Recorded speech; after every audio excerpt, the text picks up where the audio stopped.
पेठेत असलेले महात्मा फुले वाडा हे पारंपरिक हवेली पद्धतीचे घर असून ते समाज सुधारक महात्मा ज्योतिराव फुले आणि त्यांच्या पत्नी सावित्रीबाई फुले यांचे निवास स्थान होते।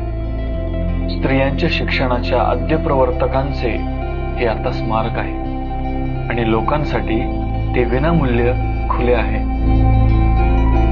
1852च्या सुमारास बांधण्यात आलेल्या या वाड्याला महाराष्ट्र प्राचीन स्मारक आणि पुरातत्व स्थळे आणि विशेष अवशेष अधिनियम 1960 अंतर्गत 1972 साली राज्य संरक्षित वारसा स्थळ म्हणून घोषित करण्यात आले।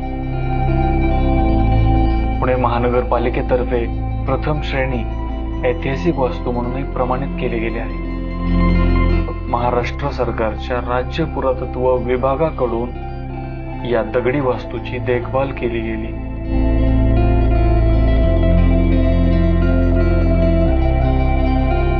वाड्यात मागासवर्गीयांसाठी एक विहीर बांधली होती। त्यासाठी महात्मा फुले यांना समाजाने बहिष्कृतही केले होते।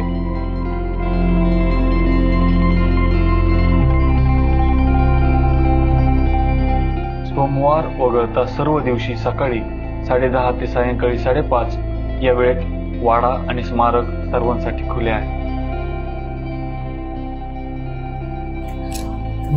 माझा जन्म पुण्यात झाला, मला जवळजवळ 26 वर्ष झाले मला, पण मी फक्त महात्मा फुले वाडा बघून होतो। ह्या रस्त्यावरून मी 1000 वेळेस गेलो असेल इकडून तिकडे, पण पहिल्यांदा मी इथं आलो। सरकारच्या अंडर आहे वाडा सध्या, तर मी खूप मस्त ठेवलं, म्हणजे अगदी शेणाने सारवणं किंवा मातीने सारवणं ह्या गोष्टी एकदम व्यवस्थित ठेवल्या। आम्ही महात्मा फुले वाडा बघितला, तर आतमध्ये थोडं आम्ही वाचलं नाही का, तर असं समजलं की पहिल्या शिक्षिका आद्य शिक्षिका सावित्रीबाई फुले ज्यांच्या जीवावरती आज आपल्या भारतातल्या महिला शिकून एवढ्या मोठ्या पदावरती जातात, ते सर्व शक्य झालंय महात्मा ज्योतिराव फुले यांच्यामुळेच। महात्मा फुले वाड्याला तुम्ही 100% भेट द्या। पुण्यात असाल, जवळ दुरून असाल तरी या।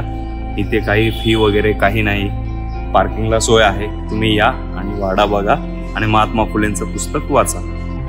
पुण्यात इतके दिवस राहून सुद्धा मला या वाड्याबद्दल काही कल्पना नव्हती। मी पहिल्यांदा इथं आलो, मला खरंच खूप छान वाटलं। महात्मा फुलेंविषयी मला स्वतःला खूप कमी माहिती होती, पण इकडे आल्यावर मला भरपूर त्यांच्याविषयी माहिती मिळाली आणि नक्कीच मी त्यांच्या जीवनातलं एक चांगलं पुस्तक वाचेल, त्यातली मला अजून माहिती पडेल त्यांच्याविषयी।